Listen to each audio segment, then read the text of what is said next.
Welcome to the Providence College Podcast. Subscribe to the show on iTunes, SoundCloud, Stitcher, and Google Play. If you like what you hear, please review and share with others. Email podcast@providence.edu with questions or comments. Go Friars! Hello and welcome to the Providence College Podcast. I'm your host, Matt Chittum, and I'm joined as always by PC producer and videographer Chris Judge, class of 05. Here at the Providence College Podcast, it's our job to bring you interesting stories from inside the Friar family. And today we are joined by the Associate Professor of Chemistry, Dean of the School of Arts and Sciences, Sheila Adamus Liotta. Sheila, thanks for coming on. Thank you so much for having me. So I actually had a chance to see you yesterday briefly. Yesterday was the topping off ceremony for the new renovation and building of the Science Complex, which is obviously a pretty exciting day for everyone at Providence College. But given your dual role here at the school, I would assume probably even more exciting for you specifically. It was a special day, and I appreciated very much the support displayed by Father Shanley and Hulina as provost and everybody who was participating in that ceremony yesterday. Yeah, it was nice, and we actually got a pretty good turnout, which is rare, I would assume, for kind of a third weekend of August event. You know, the students are gone, and they're not quite back yet either. Summer classes are gone. Even faculty are probably trying to enjoy their last bit of summer before we kind of dive into it. So it was nice getting the crowd that we had.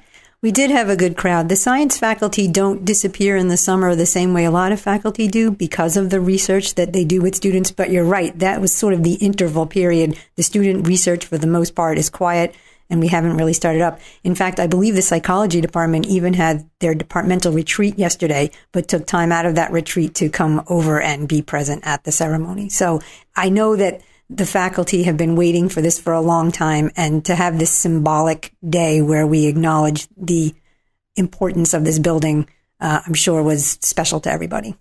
Right. And just so people are aware of what a topping off ceremony is, kind of like with the business building that was built, the Ryan Center, is that you have a portion of the building that's brand new, which Yes. which is what the topping off ceremony is. It's a skeleton where all the beams go up, and then we got the final beam that went up, and then the renovation of the existing building, which will then, at the culmination of the entire project, unify as one, and we have a brand new building altogether when it's all completed. So I guess the first thing is, for anyone specifically, if they haven't been back to Providence College in a while, or if they're new to PC, why do we need a new science building? The existing science building goes all the way back. The Albertus Magnus portion of the building is, I believe, the second building on campus after Harkins Hall. And so the original portion of the building dates all the way back to, I believe, the 1940s or thereabouts. And certainly it has been renovated since then. But the Albertus and SOA portions of the building have not been renovated in a very long time. I've been at Providence College since 1993. And other than some isolated lab updates or things, there has not been a systematic renovation of that part of the building. So the Hickey part has been renovated. It was renovated about 9 years ago now. But those other two parts are just, the SOA was built in the mid-'80s. So SOA is not nearly as old, but we're just a little bit outdated. The faculty and students do amazing work even so, but we need to get up to date and have the facilities consistent with the level of work that's going on in the building. And how necessary is a building and infrastructure to science majors when you compare that to, say, English or history majors? The sciences are very resource heavy, very resource intensive, and all of the work is done in the labs. It's very important. As a liberal arts institution, we focus on undergraduate students, and you might not expect there to be a lot of research going on right here on our campus. But in fact, it's absolutely essential to what our science faculty do. And it's much better for all concerned if the students can have those experiences right here. They don't have to leave our campus. They can do it during the summer. They can do it during the year for credit. And it's right down the hall from where they're taking their classes, and it's right down the hall from their professors' offices. So you can't do science without facilities and equipment. And if you're working with outdated facilities, you're just not going to excel to the same level you can if you're up to date. Again, I think what our faculty and students do is amazing, and it's a testament to their hard work. But I'm really excited to see what they'll be able to do once we have the new facilities in place. And I'm excited to talk to you about a lot of that research. And before we get into that, I guess, what is what are the step-by-step processes internally that go into, developing, the idea, basically taking it from the idea of a new building and going from there to, all right, these are the plans and how that process goes in terms of faculty, staff, and just outside, contractors and just that whole process. Walk me through not just the timeline, but the actions taken to get to the point of like, hey, groundbreaking to topping off and then, renovation.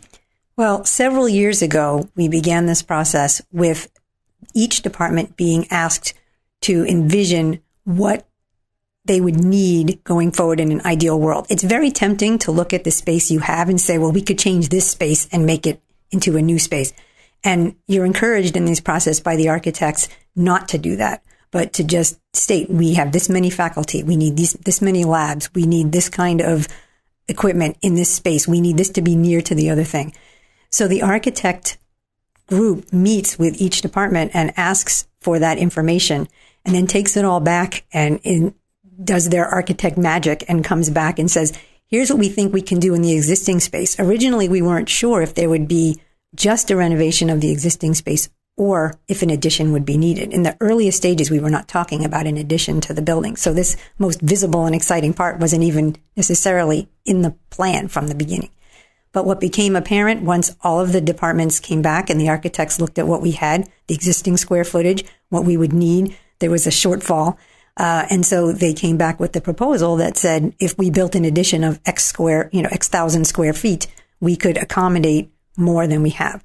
So once the college approved that extra space, then we began the planning in earnest. So then the architects start saying, providing drafts really and saying, if we put this lab here and that facility here, here's how we might put it all together.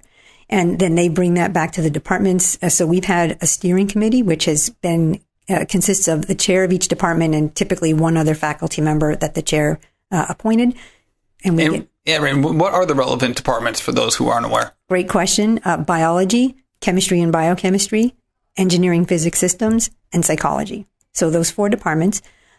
So the chairs of those departments and some of their other faculty get together on a regular basis with representatives of the architectural firm, SLAM, as well as different college officials, Mark Raposa, Chuck Haverly from Academic Affairs. I've been in those conversations as dean, and at different times we've brought in people from academic media or other facilities on campus, certainly our in-house engineers. So those conversations happen in an iterative process where the architects make a proposal, the opportunity for the steering committee, and then all the departments to look and say, yeah, that isn't really exactly what's going to work. And the architects will say, all right, well, here's another version. And you go through this iterative process. Once you reach a certain point, then the construction can begin. There is still more to be done on specifics, but the basic plan is in place. So we're still at the point of picking out artwork for the hallways and furniture and those kinds of things. So once the process has moved forward, the college retains their contractors and all that sort of thing. And now there are weekly meetings that I get to sit in on with engineers and all the contractors and I learn all kinds of things I never thought I would know. And at the same time, there are still meetings and opportunities for the departments to chime in. And we're sort of doing multiple things at once because everybody sees this construction happening right now. But we're also staging and planning for the renovations of the rest of the building because some of that may start as early as next summer. As soon as this building opens, we may, if things work out right, be able to start the phased renovations of the rest of the building. So there will be more meetings between the architects and the individual departments, and it'll get down to how many feet apart do we need outlets on the walls, the details you don't even think you're going to need to answer that you've never thought about. You think about, and you literally say, I need this many, they need to be this far apart.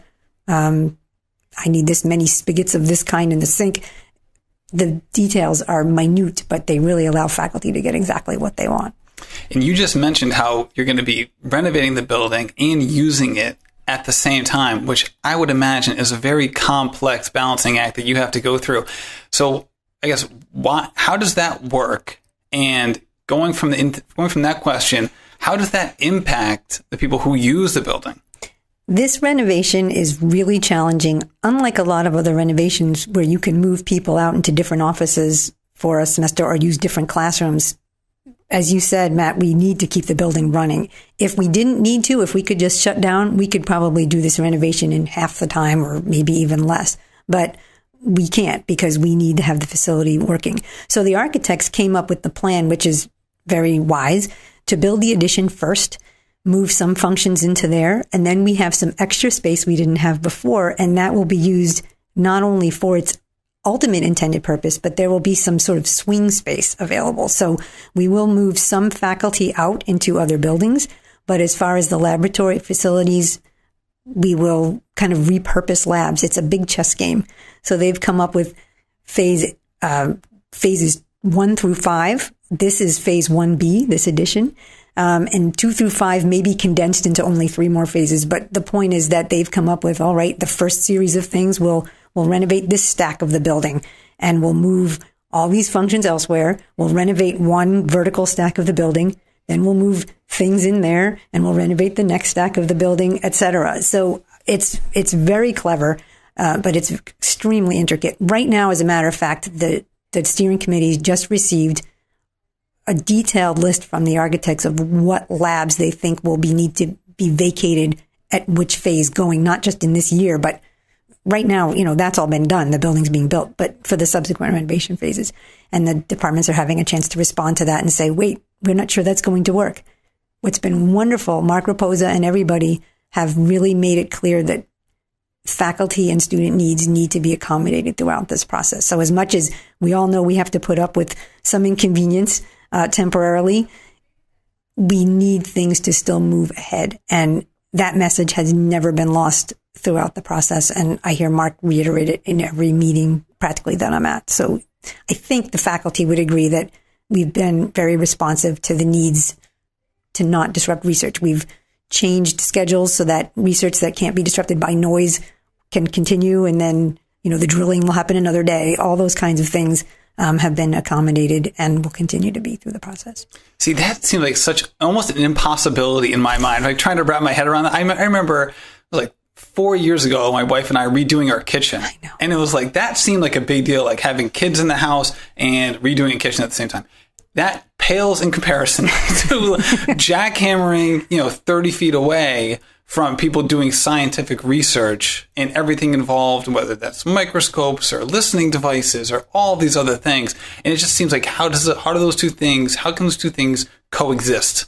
It requires a ton of communication. Another piece that I didn't think about besides the equipment, being that I am a chemist and I have that research background, is some of the psychology research. There are faculty, I know you had Jennifer Van Riet on, for example, and she's interviewing and with small children. There can't be banging noises distracting the small children from their work. Victoria Templer and some others work with animals, and those animals are very disturbed by any kind of vibrations. And in fact, some anti-vibration materials had to be put in some of the laboratories for the summer. But I give a lot of credit to Gail Gennaro in particular, has been the liaison back and forth with the faculty on this process. So the amount of communication is just immense and definitely more than a typical renovation project. But so far, it seems to be working. Right. And how do you balance when you're trying to figure out exactly what to put in the building and how to arrange it and everything involved with a renovation? How do you balance short-term needs versus potential long-term needs? Because you have faculty doing specific research that you can map out 3 to 5 years ahead. But who's going to be working here 15 years from now, right? What research are they going to be doing? How does that process work? That is a challenge, and departments are asked when doing these sorts of renovations to try to imagine who might be here in that time. Maybe, obviously not who will be here, but who might not be here and what changes you might need to make. Certain disciplines make that easier than others. For example, I know in physics, they use their laboratories as what they sort of call, they need a box and they customize it. Every researcher customizes it. So they don't have very specific facilities built into certain of the labs because they have interchangeable things or it's easy to have modules come in and out. Others are a lot more customized. And so it's a little bit of a guessing game. Not only who will be here, will we have the same number of faculty? Will the department grow? Can we leave ourselves some breathing room so that if we grow in a few years, we will have some space so we haven't outgrown the building as soon as we move into it. And that is part of the planning process, though. And to the best extent that departments can, they're asked to consider that and build that in. So if they say we need 10 faculty offices, maybe they only have 8 faculty, but they're anticipating growth in a few years. And if not, that space can always be repurposed down the line. So it's a huge challenge, and we are a little bit limited. One of the things I know some of my colleagues would have liked to see is a brand new building, and then you can make it as big as you want. And you can really have a little bit more flexibility. For a variety of reasons, we weren't able to do that. I still think what we're going to have is going to be fantastic, but it has made the planning process just even that much more challenging. But the faculty departments have done a great job. And again, I think all the folks in the architectural firm have been very responsive. And I think the faculty have responded to that responsiveness in a really positive way. Right. And then you brought up a good point in terms of just the programs themselves, right? Because you have 4 or 5 programs that are kind of connected right now in terms of the ones that you work with in the sciences that are going to be housed in the new building. But that doesn't speak to potential programs down the line, right? So take a holistic look at, all right, what if 15 years from now we have climate sciences, right? Or things like that. So how does that, can you even project into that? Or do you just have to build yourself leeway? All right, we have, so much space that is kind of undetermined, or we know it can be flexible. And if we potentially add more programs down the line. It's more the second. We more just need to build in as much flexibility as we possibly can. I know with all the renovation projects on campus, not just that building, that there's also consideration of that with technology. It's impossible to predict what kinds of technology a classroom or an office might need in a few years because it's probably not invented yet. But we try to build into even just the basic classrooms the capability to expand. Infrastructure is placed in the walls, even if we're not going to use it right away, so that we don't have to rip a wall open in 5 years when we realize, we would like to have this conduit here so that we could hook up this technology, which didn't exist when the building was built in 2017. So that is an ongoing challenge. Luckily, as far as science facilities go, it's more new equipment that would come in rather than the bones of the building. So if you have the power and technological infrastructure to make the connectivity, if it's got to be hooked to the internet or whatever, you can accommodate. So it is a lot of new equipment you'd be moving in rather than needing to rebuild the rooms themselves. Right. And a lot of people who are connected to PC don't realize how popular some of these programs are, specifically biology. I know it shocks people every year when I talk to them, especially if they have kids coming in as potential students or they're applying to PC. They ask me, what are the most popular majors this year? And I'm like, hey, in terms of the application process, it's the same every year. The last 10 years has been biology every single year. And I just wonder how this new building you think is going to affect not just bio, but all of these majors in terms of future enrollments or future, attraction levels for potential and current students. Well, certainly anytime you have a brand new facility that's all sparkly and new, it has a very noticeable effect. Even when the Hickey part of the building was renovated and opened in, I believe it was 2008, we saw a bump there. And I know that business this year with the Ryan Center opening, business has been strong for years, but it was even stronger than it has been. And I'm sure that played a role. So I do think that we will see that. One thing we're very excited about, and it may seem like a small thing, but right now when tours are given of the college, we never get to walk into the science building because there's no place to walk into right now. And when the atrium opens up, when this new beautiful entrance is right in this addition, the plan is for the tours that our friars and admission and ambassador students give, they'll be able to walk in there and give a sense of the sciences happening on our campus in a way that they can't do right now. So that is something that, maybe at first seems like almost a trivial thing, but in fact, I think it's going to heighten the visibility of the sciences in a way that we haven't been able to before. Just a simple thing, but having been on tours of other colleges with my own children who have both gone through the process in the last few years, the lack of the ability to walk into the science building, even briefly, is notable. And I think that's going to be huge right there. So this whole time we've been talking about the science building, which is very topical. Just had the topping off ceremony yesterday. This podcast is going to go up next Monday. your organic chemistry PhD, you are associate professor of chemistry. However, that is not the only aspect of your job, not even close. As the dean of the School of Arts and Sciences, I guess, first of all, what does that mean? When you're the dean, what does that job entail? What the job of dean entails is being the liaison between certain academic departments, in my case, all of the arts and sciences on our campus, with the higher administration. So sort of being that linchpin in between the departments and what they're trying to do and the college as a whole. So I work with all of the departments in the humanities, the fine arts, the social sciences, and the natural sciences, or what we might collectively call the liberal arts departments. So I have 18 departments and then about 10 programs or so. I work directly with the department chairs or program directors in helping their departments do what they need. One of the things I like to say is that I like to think that I help people untie knots. People often have a problem. It could be a small problem, but they need an answer to a question or a little problem solved before they can move on. And I think one of my major responsibilities is to help people solve those problems so they can get back to doing what it is they need to be doing.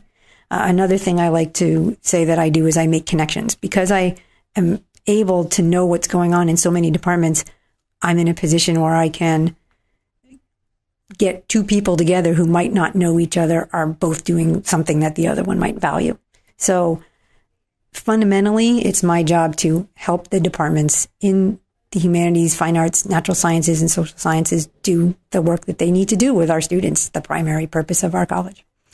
And when people think about liberal arts or liberal arts college or just that term liberal arts specifically, usually what comes to mind is the exact opposite of the hard sciences. So can you speak to a little bit about why the hard sciences are incorporated in the liberal arts? Absolutely. Well, actually, the original liberal arts going back to the Greek times included things like geometry and astronomy. We don't think about it now, but they were there. The term liberal in liberal arts, right now, of course, if you hear liberal, most people think conservative. If you're going, what's the opposite of liberal? It's conservative. Right. That's not what we mean by liberal arts. We mean free. If you want to have an opposite to liberal arts, it might be vocational arts. So liberal arts are any disciplines which are not vocational. They're not training you for a particular purpose. And you might say, if you're a science major, you're training to be a scientist. You are, in a way, but you're really being trained to think. Just like you are if you're an English major or a history major, you're not being trained for a specific profession. For example, like you might if you were an education major, which is a wonderful thing to pursue, but you are training to be a teacher if you're an education major. And if you're a biology major or a physics major, you're not training necessarily to be a biologist or a physicist in the same way. There's a broadness to it. And so when I say liberal arts, I mean arts and sciences. To me, those are interchangeable terms. And I think a lot of people conflate liberal arts with humanities, kind of related to how you asked the question.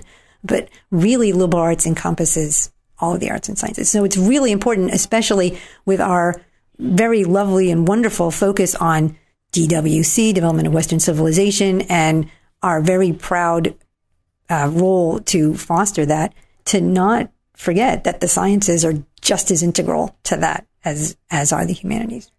Right. And I'd love for you to speak a little bit about how research is done at a smaller school like us from a science perspective in kind of comparing it to, a state school, which is, more, a bigger university, and how an undergraduate model versus kind of a graduate school model, affects research for undergrads. It's actually a really interesting fact that most people wouldn't expect, that there is a disproportionate representation of students who go on to doctorates in the sciences from liberal arts colleges rather than from larger universities. In other words, having an experience of conducting research at an undergraduate-focused institution tends to be a very positive factor on students going on for graduate study, because you work at a place like Providence College. You work as an undergraduate directly with a faculty member in the laboratory.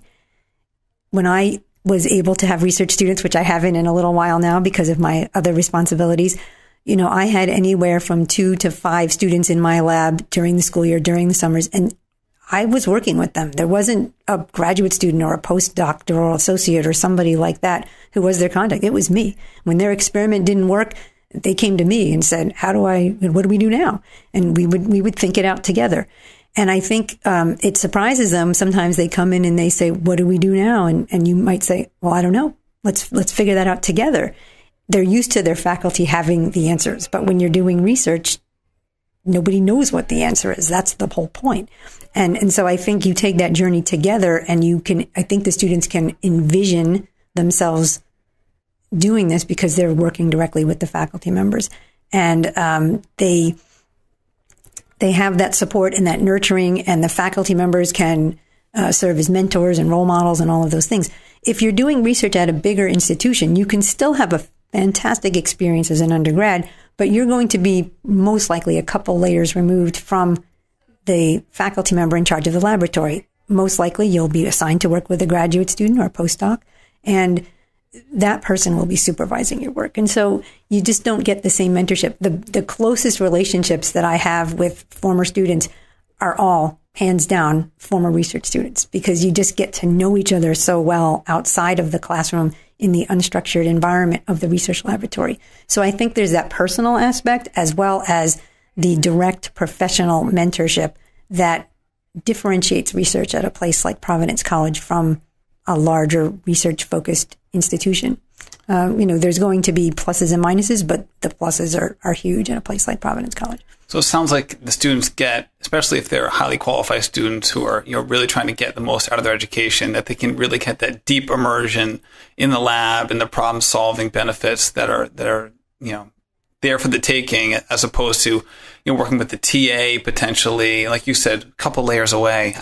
My team at the major gifts department, we got a tour of the existing science facility at different times by Professor Check and Professor Toth. Yes. And it was so interesting. You could see like the sparkle in their eye when they were talking about this very topic, that it was like for them, not a sense of personal pride, but just seeing how the growth of their students in that model was such a benefit to everyone involved. I think it's the best. I think most if not all STEM faculty certainly would say it's the best part of what we do. It's fun. It's exciting. The unknown means that it's never the same. Every year, every summer, you might have students continuing on a project, but they're going to encounter new challenges and new problems to solve together, and it keeps everybody interested and engaged. But you said something, Matt, that I just wanted to get back to. You talked about high achieving students. And that's an interesting thing, because we have become even more aware that this is an opportunity that all students should have. And in fact, some students who maybe haven't flourished in the traditional classroom sometimes get into the research lab and they flourish there. And so we are really looking for more and more opportunities. And by we, I really should credit my science faculty colleagues, because they're the ones doing this work. We are trying harder and harder to make this opportunity available to a wider range of students, because sometimes students who haven't yet been totally engaged in the classroom, but yet they chose a science major, so they have an interest, but maybe something hasn't quite worked out yet. Maybe it's the intro class material isn't the material they're particularly interested in, because you kind of have to do a little bit of everything in those survey courses. Maybe it's just they're still transitioning into college. It could be any number of reasons. But sometimes you get those people in the research lab, and it's the most transformative experience for them. The really high achieving students, we love them. They're going to achieve almost despite what anybody else does. Whereas sometimes students who are struggling a little bit or haven't found their footing yet benefit even more. And it can be really, really exciting for those students too. So it's something that in the past was reserved for kind of the elite, if you want to call it that. But it's really not how we function as much now. And we're really moving more and more away from that model into let's get as many students into research experiences as we possibly can, because it's great for the faculty and it's great for those students. Well, thank you for clarifying that point, because that I can see make a big difference for a lot of students, and especially with the new building, even more opportunities to do just that. So New school year up ahead. You're a busy person. Thank you for taking this time to do it. I know you got a hard stop right now. Good luck with everything. And thank you so much for joining us. Well, thank you for inviting me to join you this morning. I'm really pleased to recognize the sciences. You know, as Father Shanley said yesterday, it's been a long time coming, this building, but it's coming now, and we're very excited. Great. Thank you so much. Thank you.